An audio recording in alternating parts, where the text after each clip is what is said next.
Margaret Sanger has been lauded by some as a woman of valor, but a closer look reveals that Planned Parenthood's audacious founder had some unsavory things to say about matters of race, birth control, and abortion. An outspoken eugenicist herself, Sanger consistently promoted racist ideals with a contemptuous attitude.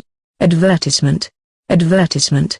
Read on to learn why Planned Parenthood hides behind a false memory of Sanger, and why, despite her extraordinarily prolific writing career, one rarely sees her quoted by Planned Parenthood leaders and apologists.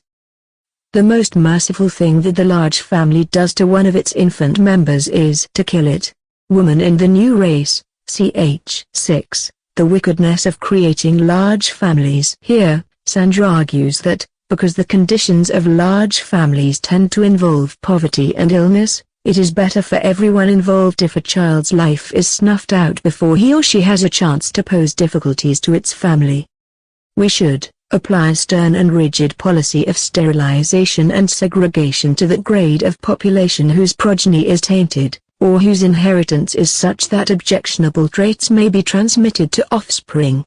Plan for Peace from Birth Control Review, April 1932, pp. 107-108.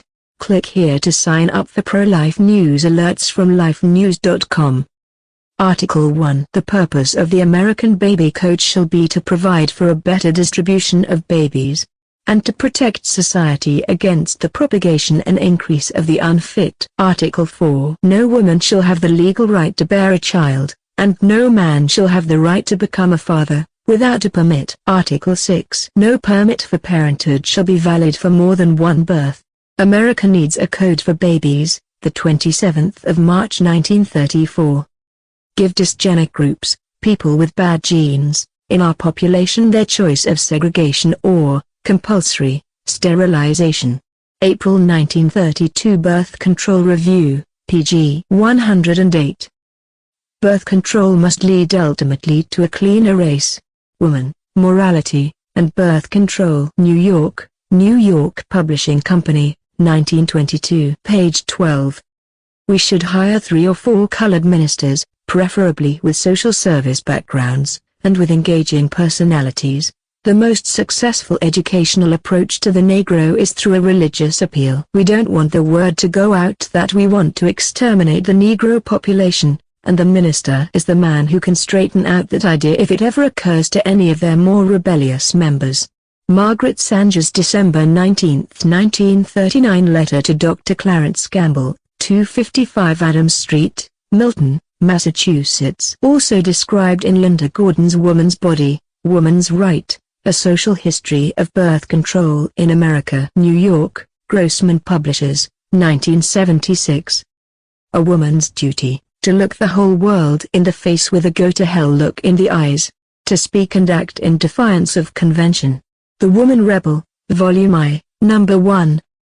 The most penetrating thinkers are coming to see that a qualitative factor as opposed to a quantitative one is of primary importance in dealing with the great masses of humanity.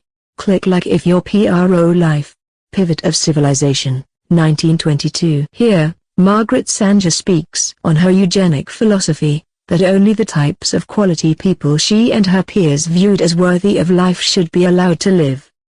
Such parents swell the pathetic ranks of the unemployed. Feeble-mindedness perpetuates itself from the ranks of those who are blandly indifferent to their racial responsibilities. And it is largely this type of humanity we are now drawing upon to populate our world for the generations to come. In this orgy of multiplying and replenishing the earth, this type is pari passu multiplying and perpetuating those direst evils in which we must, if civilization is to survive, extirpate by the very roots.